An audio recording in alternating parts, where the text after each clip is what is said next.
Hello everyone, welcome back to my channel. Today's video is more of a conceptual video that I believe is useful to watch before we get to see the next Excel model in the sequence of models I have been showing you guys related to optimization.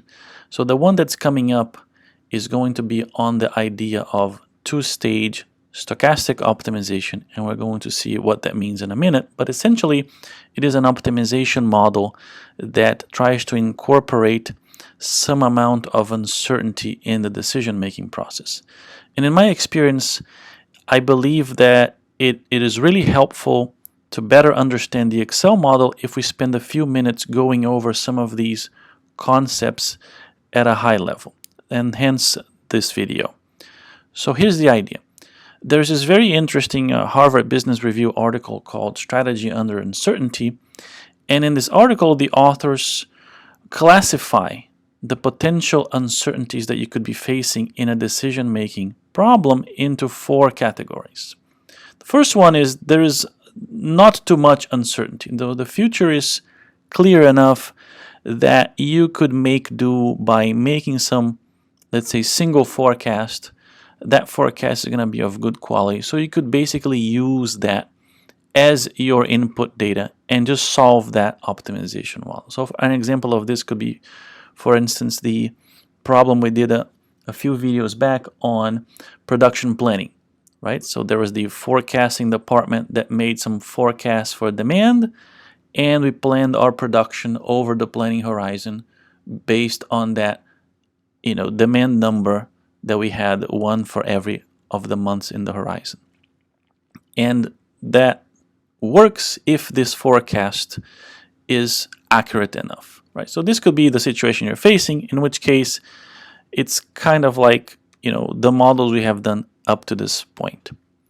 Now, the next stage of uncertainty is one in which you could see, well, I don't have a single clear future that I expect to be facing, but perhaps I can break down the collection of possible futures into a small number, and I can find myself, if today I am here, tomorrow I could be facing situation 1 or situation 2 or situation 3 in this particular example, and this pretty much captures the essence of my problem. So for example, back to a demand example, it could be, I could be facing a low demand scenario, and I'm going to call these potential tomorrows scenarios, right? Or potential futures.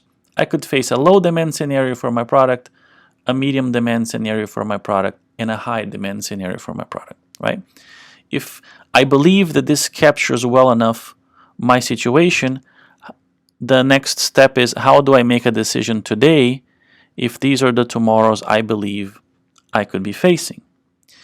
The next two examples of uncertain futures that these authors talk about is, well, instead of having a discrete collection of tomorrows, I maybe have a range. For example, I could be seeing this particular number that I'm not sure of, and tomorrow this number could range between this low amount and this high amount, and it can be anything in between, and I have no clue whatsoever what it could be, right?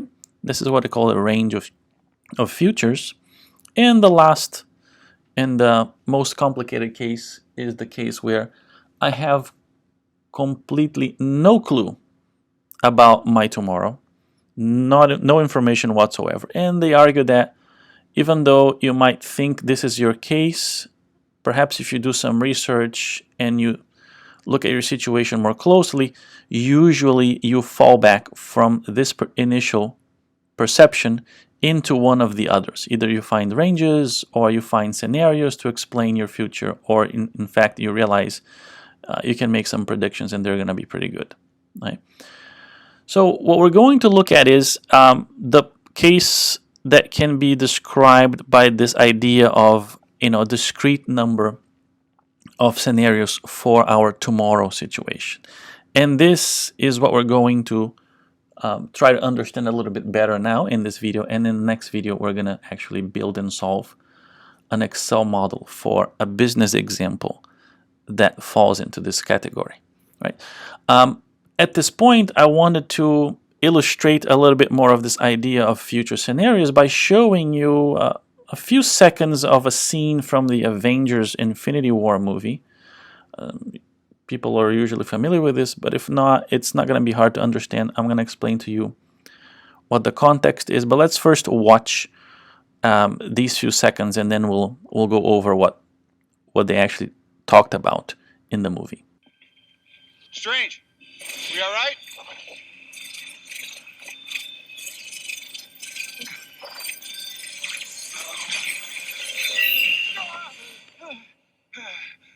You're back, Jeremy.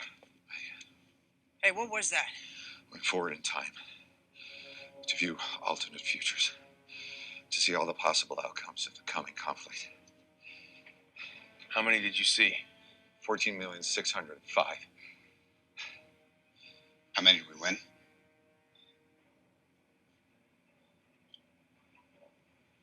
One. Here's what happened. They were about to enter into a battle, right? And Doctor Strange sat in a corner and, as he put in words, looked at about 14 million or so potential futures, right? Potential outcomes of the battle they were going to engage in. And the idea was that, well, if I can predict or look at the potential scenarios, perhaps we can plan today a strategy that will lead us to increase our chances of winning this battle. And then the really dire conclusion was, even though he looked at all of those scenarios, there was only 1 in 14 million in which they won the battle. So imagine that we could do something like this, right? I could say, I don't know what's going to happen to me tomorrow, but I can think of the possible tomorrows I could be facing. And even perhaps with some data collection and research, I could give some estimates of the likelihood of each of these tomorrows hitting me, right? And if I had this in front of me, my list of possible tomorrows and their respective likelihoods, I could use that information to make a decision today that will help me be in better shape tomorrow, right? This is the whole concept. So how can we put this more formally into mathematical terms or an optimization model framework? And for that, I'd like to use the following picture. So don't worry about this part in the bottom for now. Let's focus on the top here for a second. And just try to stay with me where I'm moving the cursor. So don't go wandering around the whole picture, because then you're going to get confused. So here's the idea. We're going to say that we are here today, right? And I'm going to call this the stage 1 of my decision problem. So today we have to make a decision. And we are considering possible tomorrows, or the stage 2 of my decision problem. And by thinking about our situation, we are going to break down our tomorrow into possible scenarios, right? Situations we could be facing. And in this particular example, I chose 3. So I am here today. I have to make a decision, considering that I could be facing 3 different tomorrows. And for each of them, I could estimate some likelihood of happening. So in this case, just for the sake of explanation, I say there's a 20% chance I could face scenario 1, right?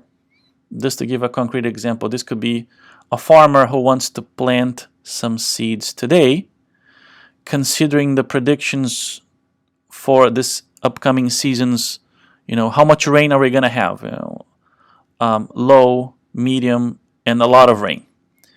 And, the forecasting entities have said there's a 20% chance this is going to be a season with not too much rain, and a 35% chance it's going to be an average season, and a 45% is going to be a very rainy season, right?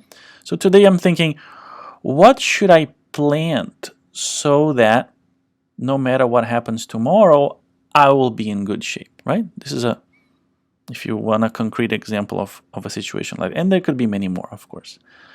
But let's just go back to the abstract representation. If today I'm making a decision, like any decision problem, I can build a model for today. That is, it's going to have variables. What am I going to do? It's going to have an objective. What am I trying to maximize or minimize? And it's going to have constraints. What is it that limits my actions?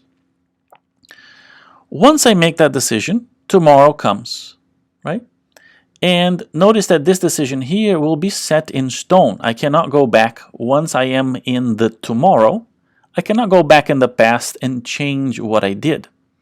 So what happens to me in each of the scenarios will be affected by the decision of yesterday, and all of them will see, no matter what scenario I am in, I will always see the same yesterday decision because there was only one yesterday, right? Even though I could be in many different situations tomorrow, once tomorrow becomes today, there was a single yesterday that is equally affecting my today, right?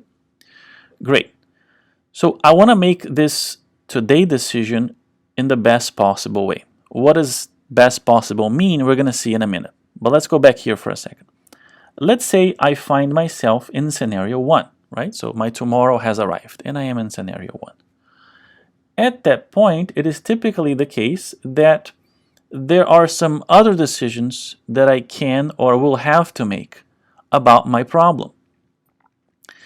So I could build another objective or optimization model, right, with more variables and more constraints and more objectives. And this will depend on whatever the data for this particular scenario 1 is, right? And again, it will be affected by yesterday's decision. If my tomorrow turns out to be scenario 2, likewise, I could build another optimization model with variables, objective, and constraints, but notice that the data for this problem here will not necessarily be the same as the data for scenario 1 because I am finding myself in a different situation. And likewise, scenario 3, if this is what happens to me, once I made, the stage 1 decision and uncertainty materialized and I know that I am in this particular situation, let's say the very rainy season if I'm the farmer, at that point I can look at my situation and say, okay, now I have to make a few more decisions to complete, my whole decision-making process.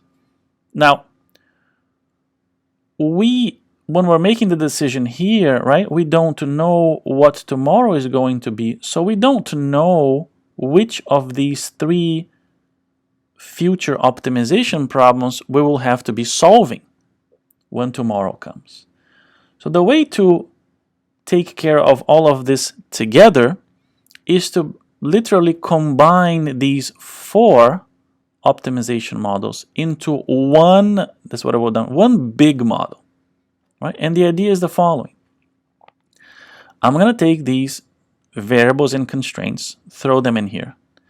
And for each of these scenarios, I'm going to take all of their variables and constraints and throw them in there. So I have these 4 groups here. But I need to pick a single objective function because, as we have seen, these optimization models, they don't have several objective functions independent of each other, right? That we treat them separately. This falls into another area of optimization called MultiObjective Optimization, which we have not looked at yet. But in this particular case, it is possible to take all of these objective functions, the 4 different ones, and combine them. But how are we going to combine them? Well, we're going to combine them in a way that creates a calculation of an expected value for this optimization, for this objective function, in the following way.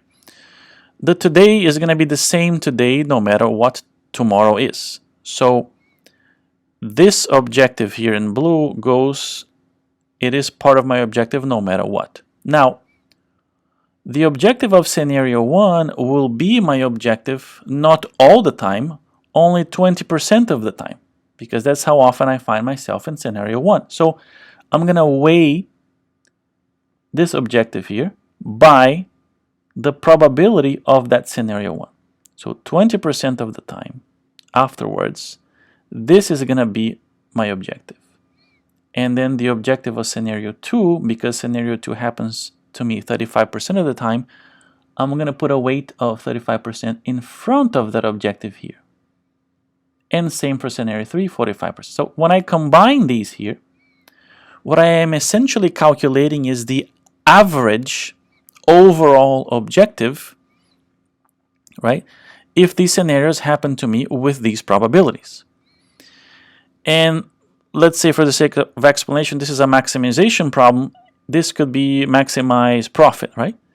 So what I'm looking for now is what would be today's decisions so that in expectation, as in the long-term average of this activity that I am engaging in, let's say I'm the farmer, right? If my business is every year I plant and hope for good weather so that I can harvest and make money, what should I plant so that in the long run, right, in the long run average of my profits, I do as best as I can? Of course, there will be years where I'm not going to do as well, even though I make a good decision today. Uncertainty is what it is, so making a good decision does not guarantee the future will be good. So some years I will plant something, but it will have been the wrong decision. Some years I will plant it and I'll be right on and I'll do very well.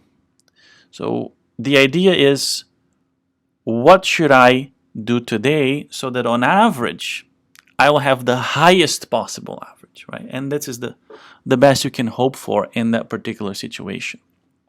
And that's why the objective is like this. We're maximizing or minimizing the expected value of the objective given the uncertainty in the scenarios. And so that the solver takes into account all of the potential outcomes, we combine together all of the variables and constraints from first the today's model and all of the possible tomorrow scenarios, each of which has their own set of variables and constraints. One last comment before we close with this picture. Notice that because today's decisions affect tomorrow, it is likely that in the constraints of each of these scenarios, besides the scenario variables, you will also have the variables of stage 1, because the decision you made in stage 1 will interfere with or influence the decisions you're making in scenarios 1, 2, 3, the tomorrow scenarios. So you'll see that the stage 1 variables will be usually mixed with the stage 2 variables in the constraints of your problem. Great. So now that we have this high-level view of what this two-stage stochastic optimization model will look like, right? We're combining stage 1 and stage 2 variables and constraints, and also combining stage 1 and stage 2 objectives by using the probabilities of the scenarios. We can go on and look at an actual Excel example of this with a concrete business problem. Before we do that, which is going to be our next video, I'm going to leave a link to that for you down here. I wanted to show you one final example of situation like this, which is this famous Monty Hall problem. And this is the idea. This used to be, I believe, a TV show that a host would invite a participant on stage and ask them to do the following. Here are 3 doors. And behind one of these doors, there is a nice car. And behind 2 of them, there are goats or something else that you really don't want. Because I've had people joke about this before, let's assume for the sake of the problem that you don't want to take the goat home because you want to pet it. You want to take the car home, and the goat really has no value for you. So the host asks you, pick a door. And let's say I'm going to pick this one. Right? Once I pick a door, the host goes and opens one of the other two doors to reveal a goat. At which point the host asks you, well, now that I've shown you that there was a goat in door number 2, would you like to stick with the door that you chose, which was door 1, or would you like to switch to door 3? So notice, why is this a two-stage problem? Well, because there was stage 1 decision was what? All doors were closed, and I had to pick one, right? And then at stage 2, some of the uncertainty is revealed. Oh, they showed me where one of the goats was. And now I have to make another decision, right? So this decision of tomorrow is influenced by my yesterday decision. I first picked door 1. And is also influenced by some uncertainty that got revealed, which is when the host opened one of the doors, right? So now the strategy is, if I have these two pieces of information, I picked door 1 and the host opened door 2, my next decision is, should I switch or should I stick with the door I picked? And there's no strategy here that will always get you the best outcome. That is, you will always get the car. But what you want is a strategy that, if you were to play this game multiple times, in the long run average, which is the strategy that would give you the best outcome? That is, you would win the car most often, right? And I'm not going to get into the probability analysis of this problem, but it turns out that basically there are two strategies. You either stick with the door that you picked at first because you were thinking the host is trying to trick you into switching, or you switch, right? And it turns out that if you always stick with your initial door, your chance of winning the car is only 1/3, because, well, the chance of you winning the car if you stick with the door you picked equals the chance that you picked the correct door to begin with. And because there were 3 doors, that chance is 1/3. So if you switch, the chance of you winning the car must be the remaining 2/3 of the chance. And you can actually simulate this by saying, okay, let's simulate this 500 times. And I always keep the door I chose, right? And if you do that, it's gonna do this over and over, right? You see over here, sometimes, the car appears, this yellow thing. And I wish this were a little faster, but if you do this long enough, don't know how many. Oh, it's going really slow. If you do this long enough, you see this number is, the number of times you get the car is going to converge to 1/3. Okay? Now, if you were to do this again by switching, right? Let me see if it is fast, instant. Okay, instant is better. You see that the number of times you get the car is going to converge to 2/3, right?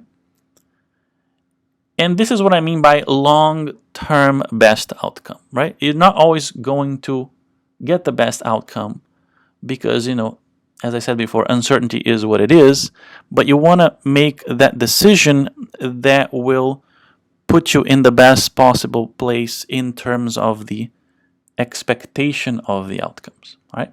And this is what this type of approach for problem solving is, again, assuming that we are in a situation that can be framed according to this idea of alternative future scenarios. All right, great. So at this time, let's move on to the next video, in which I'm going to show you a business example where we can apply all these concepts. Thank you for watching, and I see you there. Bye bye.